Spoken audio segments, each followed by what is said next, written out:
Hi hello నమస్తే welcome back to my channel MMV Telugu channel. ఈరోజు కథలోకి వెళ్ళిపోదాం. ఇది 21వ సంబంధం. పిల్ల కాస్త లావుగా ఉందంటూ వచ్చిన వాళ్ళు వచ్చినట్లే తిరిగి వెళ్ళిపోవటం.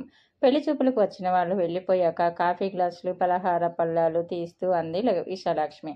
సర్లేవే, వాళ్ళేమి చెప్పకుండానే ఏదేదో ఊహించుకుంటావెందుకు అన్నాడు శంకర్.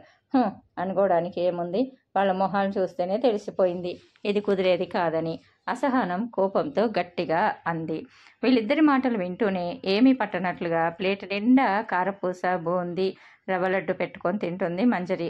ఒసేయ్, తల్లిగా అనకూడని మాటలు నా చేత అనిపిస్తున్నావే, కొంచెం తిండి తగ్గించి ఒళ్ళు తగ్గే ప్రయత్నం చెయ్యవే తల్లి, బతిమాలే ధోరణిలో అంది విశాలాక్షి. అమ్మా, ఎవడికో నచ్చాలని నా జీవన విధానం మార్చుకోను. వచ్చేవాడు నా వ్యక్తిత్వం నచ్చి పెళ్లి చేసుకోవాలి, కానీ అందాన్ని కాదు. నా రూపం చూసి వెనకడుగు వెయ్యకూడదు. పెళ్లి కోసం తిండి మానేసి ఎవరికో నచ్చే ప్రయత్నం చేయను. అయినా అమ్మ, పెళ్లికి ముందు మిరపతీగలందరూ ఆ తర్వాత పాత్రల్లా మారటం లేదా? అది కాదు తల్లి, పెళ్లి జరిగే వరకైనా నువ్వు కొంచెం తగ్గితే బాగుంటుంది. ఈ కాల పిల్లగాండ్లు సన్నగా ఉంటేనే మెచ్చుతున్నారే. అంటే ఏంటమ్మా, నేను తర్వాత కాలంలో సన్నబడొచ్చు కదా? తల్లితో వాదనకు దిగింది మంజరి. నువ్వు చెప్పేది నిజమే కావచ్చు, కానీ ముందుగా ఎవరి దృష్టైనా పడేది రూపలావణ్యాల మీదే కదమ్మా. నేను కాదనలేదమ్మా, అలాంటి పెళ్ళి నాకొద్దంటున్నాను. పోనీ ఒకటి చెప్పు, నా శరీరాన్ని కోసేసుకోమంటావా? మానవ ప్రయత్నం చేస్తే మంచిదంటున్నాను. విశాలాక్షి మాటలు పూర్తి కాకుండానే తన గదిలోకి వెళ్ళి గట్టిగా తలిపేసుకుంది మంజరి విశాలాక్షి శంకర్ల ఏకైక సంతానం. చిన్ననాటి నుండి ఆటల్లో చదువుల్లో చురుకైన పిల్ల. సంగీతంలోనూ ప్రవేశం ఉంది. దూర విద్యా విధానంలో సంగీతంపై పిహెచ్డి చేస్తుంది. ఒక స్కూల్లో సంగీతం టీచర్గా పనిచేస్తూ బాగానే సంపాదిస్తుంది. సాంప్రదాయం తెలిసిన పిల్ల. దేవునిపై భక్తి ప్రవృత్తులు కలిగినది. రాని పనంటూ లేదు. చిన్నప్పటి నుండి బొద్దుగా ఉండే పిల్ల. ఎదిగేసరికి అది లావుగా పరిణమించింది. శంకర్ తల్లి, అక్క, చెల్లెళ్ళు కూడా స్థూలకాయలే. ఆ పోలికే మంజరికి వచ్చింది. ఈ కారణంగానే మంజరికి పెళ్లి సంబంధాలు వచ్చి వెనుతిరిగిపోతున్నాయి. విశాలాక్షి రోజు పోరుతుంది. సన్నబడేందుకు ఎన్నో సాధనాలు ఉన్నాయని, ఒళ్ళు తగ్గితే బాగుంటావని కూతుర్ని ఉత్తేజపరుస్తూ ఉంటుంది. కేవలం పెళ్లి ధ్యేయంగా తానేం చేయదలుచుకోలేదని ఘంటాపదంగా చెప్పింది మంజరి. శంకర్ మాత్రం కూతురికే మద్దతుగా మాట్లాడాడు. నా బంగారు తల్లికి నచ్చకుండా ఏదీ జరగదు అంటాడు. సాయంత్రం 6 దాటింది. విపరీతమైన ట్రాఫిక్ రద్దీలో ఇరుక్కుంది మంజరి.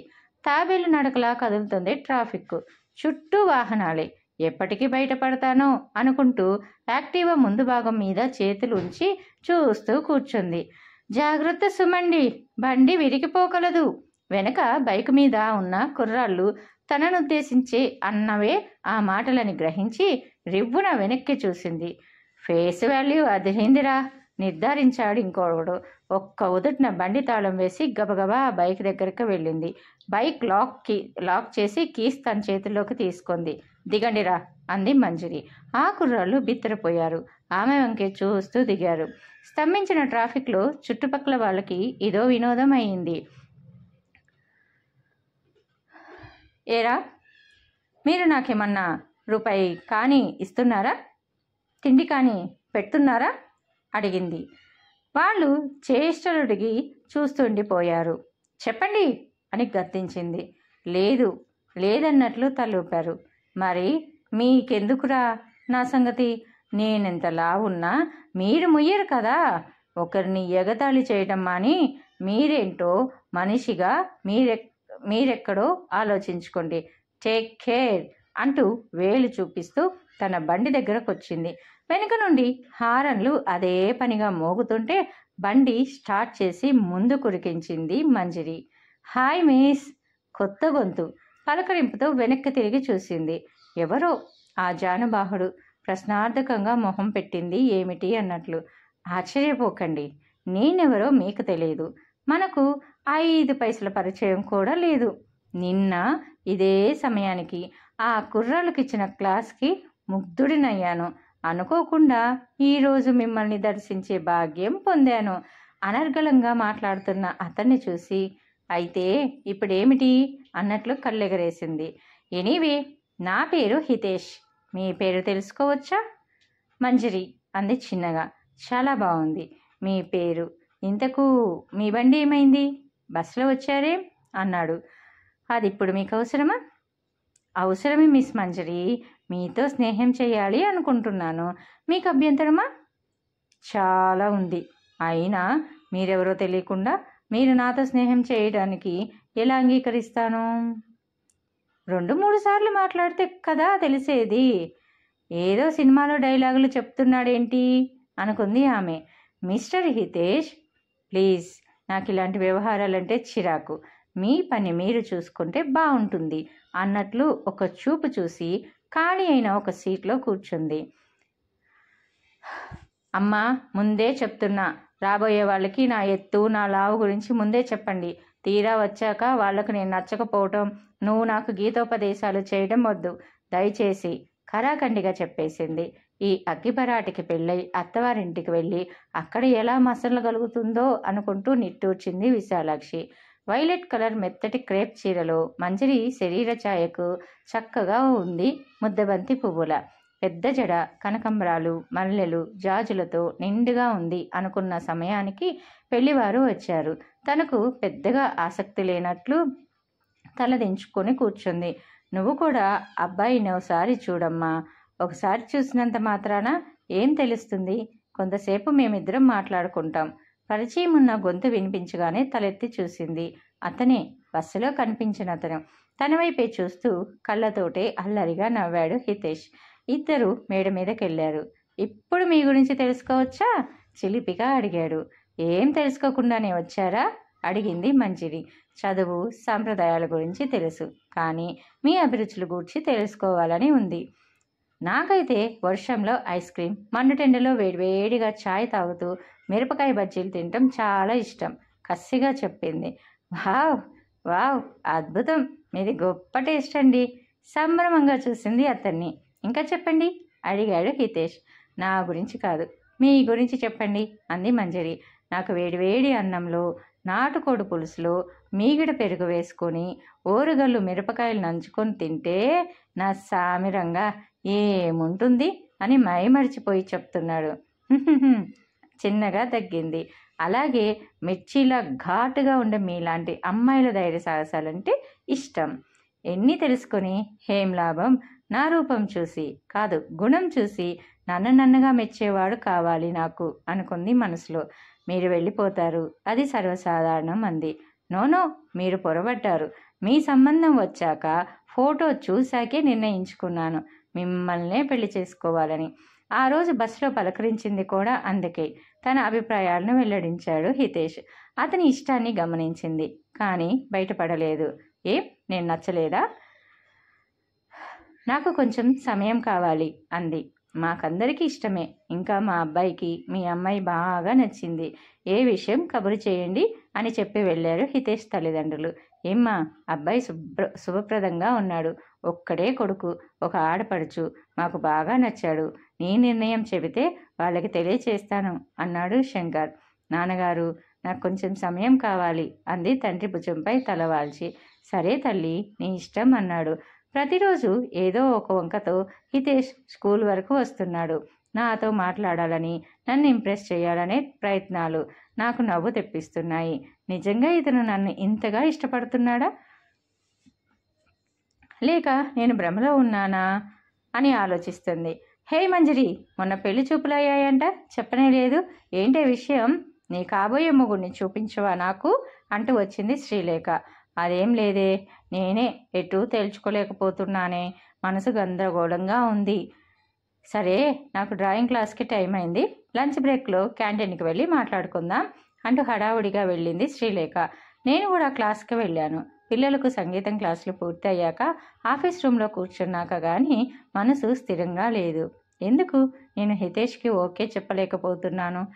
నన్నుగా ఇష్టపడేవాడినిగా నేను కోరుకున్నది. మరి హితేష్ నన్నుగా కోరుకున్నాడు. నా రూపం చూసి కూడా ఇష్టపడ్డారు. అయినా నా మనసులో ఈ అలజడి ఎందుకు? నేను మరీ అతిగా ఆలోచించి అతన్ని తిప్పించుకుంటున్నానా అనే భయం కూడా కలిగింది. అన్ని ఆలోచిస్తే బుర్ర బద్దలయ్యేలా ఉంది. ఏంటి, ఎందుకంతా అన్యమనస్కంగా ఉన్నావు అంటూ అడిగింది లోపలికి వస్తూ శ్రీలేఖ. రావే, డ్రాయింగ్ క్లాస్ అప్పుడే పూర్తయిందా అడిగింది మంజరి. అవునే, పిల్లలకి అసైన్మెంట్ ఇచ్చి వచ్చాను. ఏంటి తల బద్దలు కొట్టుకుంటున్నావు? ఏదో దీర్ఘంగా ఆలోచిస్తున్నావు. క్యాంటీన్కి వెళ్దాం పదా అంది శ్రీలేఖ. ఏమీ లేదే, హితేష్ గురించి ఆలోచిస్తున్నా. అతను నన్నుగా ఇష్టపడినా కూడా ఓకే చెప్పలేకపోతున్నా. అంటే ఏంటి నీ ఉద్దేశం? అతడు మోసం చేస్తాడానా? చిచి కాదే, చూసావుగా, నేను వస్తుంటే రోజు నన్ను ఫాలో అవుతున్నాడు స్కూల్ వరకు. కానీ ఇప్పుడు ఉన్నంత ప్రేమ పెళ్ళయ్యాక కూడా ఉంటుందా? లేక కొందరు మగవాళ్ళలాగా మోజు తీరాక నా రూపాన్ని అసహ్యించుకొని మోసం చేయడు కదా అని అంది. పిచ్చి మంజీ, అందరూ అలా ఉండరే. అంతలా నిన్ను మోసం చేసేవాడైతే ఇప్పుడు అంతగా నీతో పెళ్లి కోసం ఆరాటం చెందడే. నీకు అంతలా డౌట్ ఉంటే ఒక చిన్న పరీక్ష పెడదాం, ఏమంటావు? అబ్బో, అదేమొద్దే అంది భయపడుతూ. ఏహే, నువ్వు నీ మొహమాటం, బయటికి చూస్తే అగ్గిబారాటలా మండిపోతావు. ఇప్పుడు ఏంటే కాబోయే మొగుడి మీద అంత ప్రేమ పొంగుతుందా?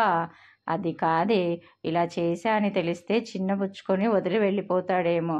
ఓహో, అదా నీ డౌటు? అది నాకు వదిలేవే, నేను చూసుకుంటా. హలో హితేష్, హస్కీ వాయిస్తో అంది శ్రీలేఖ. హలో, ఎవరు? I love you. వాట్?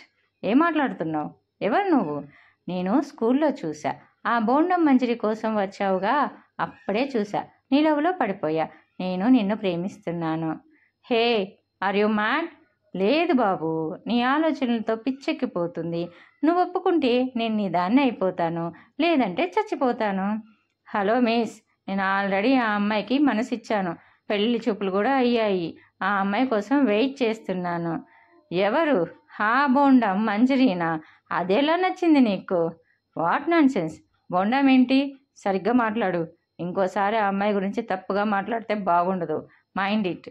అంటే నా ప్రేమను ఒప్పుకోరా? అది మీ పెళ్లి చూపులు అయ్యాక కూడా ఏమీ చెప్పకుండా తెప్పించుకుంటే మీకు బాగుందా? చూడు మిస్, నీకేం తెలుసో నాకు తెలియదు. నేను ఆ అమ్మాయిని ఇష్టపడ్డాను. లవ్ అనేది ఒకరి మీదే పుడుతుంది. అలా నాకు ఆ అమ్మాయి తను ఒప్పుకుంటుందని నాకు నమ్మకం ఉంది. ఆ అమ్మాయి అంటే ఇష్టంతోనే ప్రతిరోజు తను చూడాలని వస్తున్నాను. తను నా ప్రేమని ఒప్పుకుంటుంది అన్న నమ్మకం ఉంది. మరి పెళ్లి చూపులు అయ్యాక కూడా ఇలా ఆ అమ్మాయి వెంట తిరగటం ఇబ్బందిగా లేదా? తను రోజు చూడాలనే వస్తున్నా తప్ప ఇందులో నాకు ఇబ్బంది ఏం లేదు.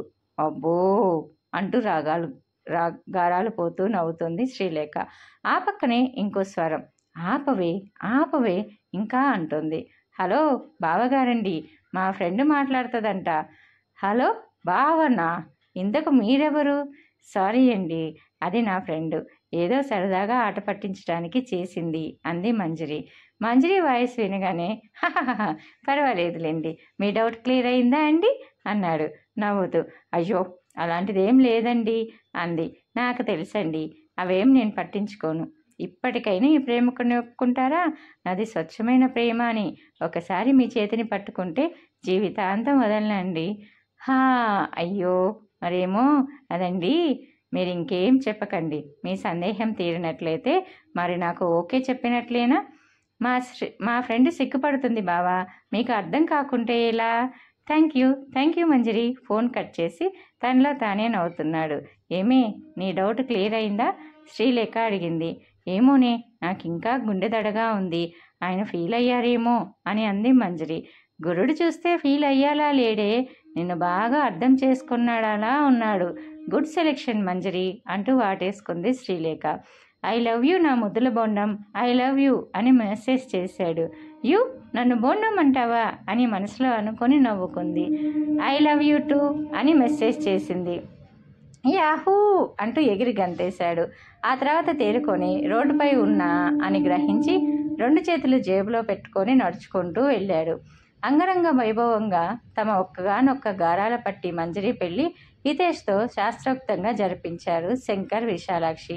ఎంత నిప్పురవ్వ అయినా తల్లిదండ్రులను వదిలి పరా ఇంటికి వెళ్ళాలి అని తెలిసి ఒక్కసారిగా ఎక్కడలేని ఏడుపొచ్చింది మంజరికి.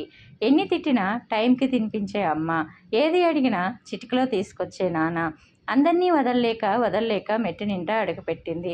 నూతన వధువరులందరూ ఆసక్తిగా ఆత్రంగా ఎదురు చూసే రోజు. తనువులు మనసులు ఏకం కావాలని, ఏకమైన జీవితాలు లతల్లా అల్లుకుపోవాలని కోరుకునే తొలిరేయి ఆ రోజు. ఎంత అగ్గిరవ్వ అయినా ఆడపిల్ల. తొలిరేయి భర్త పొందులో ఎలా ఉంటుందో అనే చిన్న ఆలోచనకే చిరు చెమటలు పట్టాయి. తన ఎదసప్పుడు తనకే వినిపిస్తుంది. మెల్లిగా అడుగులో అడుగు వేసుకుంటూ గదిలోకి అడుగుపెట్టింది. అక్కడే తల వంచుకొని నిలబడింది. ముందుకు కదలడం లేదు. మెల్లగా తలెత్తి చూసింది. రా అన్నట్లు కళ్ళతోనే సైగ చేశాడు. మెల్లిగా వెళ్ళి పాల గ్లాసు చేతికి అందించింది. పక్కన కూర్చోమన్నాడు. పాలు సగం తాగి మిగతా సగం తనతో తాగించాడు. ఏమిటి అమ్మాయి గారు తలెత్తడం లేదు అని చేతితో చుబకం పట్టుకొని తల పైకెత్తాడు. తలెత్తింది. అతని కళ్ళల్లోకి సుటీగా చూస్తూ చేతిని పెదవులకు అడ్డం పెట్టుకొని ముసిముసిగా నవ్వుకుంది. ఏమిటన్నట్టు సైగ చేశాడు. చేత్తో అతని పెదవుల కంటిన పాలమీగడను తుడవబోయింది. అతను తన చేతిని ఆపి నాలుకను ఇలా తిప్పి చూపించాడు. ఆ చేష్టతో సిగ్గు ముంచుకొచ్చింది. చేతిని ముఖానికి అడ్డుపెట్టుకొని వేళ్ళ మధ్యలో నుండి అతన్ని చూడసాగింది మంజరి. అతను కళ్ళు మూసుకున్నాడు. మెల్లిగా అతని దగ్గరకు జరిగి నాలుకను బయటికి తీసి తిప్పుతూ పెదవులపై పాలమీగడను అందుకోబోయింది. చటుక్కున అతను తన నాలుకను అందుకున్నాడు. నడుము చుట్టూ చెయ్యి వేసి దగ్గరకు లాక్కొని తన పెదవులలోని తీయటి అగరామృతాలను చుర్రుకుంటున్నాడు. ఆ చర్యతో బిత్తరపోయిన మంజరి గింజుకోసాగింది. చేతులతో అతని గుండెలపై కొడుతూ ఇంకా ఆ మైకంలో పడిపోయి తను కూడా అల్లుకుపోయింది. ఎత్తైన అందాల మధ్య నిండైన జగను భాగం అందంగా దర్శనమిచ్చింది. అది చూస్తే అతనికి కిర్రెక్కిపోయింది. దానికి తోడు నెలవంక లాంటి వంపు సొంపులతో మహత్తరంగా ఉన్న నడుము చూసి అతనిలోని కామదాహం ఉరకలెత్తింది. ఇక ఆగలేనట్టు గబక్కన ఆమెను మంచంపై తోసి బయట భాగం తప్పించాడు. రవికముడి విప్పుతూ ఆమె శరీరంలోని ప్రతి భాగాన్ని ఇష్టంగా తాగుతూ ఆమెలోని వెరుకను పోగొట్టే ప్రయత్నం చేస్తున్నాడు. ఆమె ఊపిరి ఉష్ణమండల ప్రదేశంలోని గాలిలా ఉంది. అతనిలో లీనమైపోవాలన్న తపన అణువణువున వెల్లువెత్తుతుంది. అతను ఆ బాగా ఆమెలోని ప్రతి భాగాన్ని వీణలా మోగిస్తుంటే అంతులేని సుఖానికి ఆమె తృప్తిగా మూలగసాగింది. తనలోని ప్రతిభాగం తన భర్తదే గుత్తాధిపత్యంలా భావించి ఆమె మరింత ఆరాధనగా అతని గుండెలకు హత్తుకుంది. ఆమె నుండి ప్రతిస్పందన ఆశించిన అతని కోరిక నెరవేరింది. ఇరువురి శరీరాలపై వలువలు ఊడిపోయాయి. రెచ్చిపోయారు. శరీర దాహం తీరింది. ఇద్దరి దేహాలు తారిల్లాయి. ఆ మధురమైన సుఖానికి తృప్తిగా నిట్టూర్పులు విడిచింది ఆమె. ఇంకేంటి అన్నట్లు కళ్ళెగరేశాడు. మీకు నచ్చేనట్టుగా నా రూపాన్ని అందంగా తీర్చిదిద్దుకుంటాను అంది మంజరి. మై డియర్ ముద్దుల కొబ్బరి బొండం, నువ్వు ఇంతకు 10 రెట్లు పెరిగినా నీ మీద నా ప్రేమ ఇసుమంత కూడా తగ్గదు. పైగా పెరుగుతూనే ఉంటుంది. దానికి తగ్గట్టుగానే నువ్వు నన్ను చూసుకోవాలి మరి అన్నాడు కన్నగీటుతూ. అతని భావం అర్థమైన ఆమె ఒక్కసారిగా అతని మీద మిమ్మల్ని అంటూ పడింది. అమాంతం ఆమెని ఒడిసి పట్టుకొని తనలో బంధించాడు. అత్యంత అనురాగంతో అతని పట్ల రతి అయ్యింది. మళ్ళీ ఇరువురి దేహాల్లో వేడి రాచుకుంది. రతికేళి మళ్ళీ మొదలైంది. కథ సమాప్తం. కథ నచ్చిందా? నచ్చితే చిన్న లైక్ ఇవ్వండి. అలాగని మీ ఫ్రెండ్స్ అండ్ ఫ్యామిలీ మెంబర్స్కి షేర్ చేయండి. అలానే నా ఛానల్ని సబ్స్క్రైబ్ చేసుకొని మీ అమూల్యమైన సపోర్ట్ని నాకు తెలియచేయండి. Thanks for the watching. Bye bye. Take care. See you soon.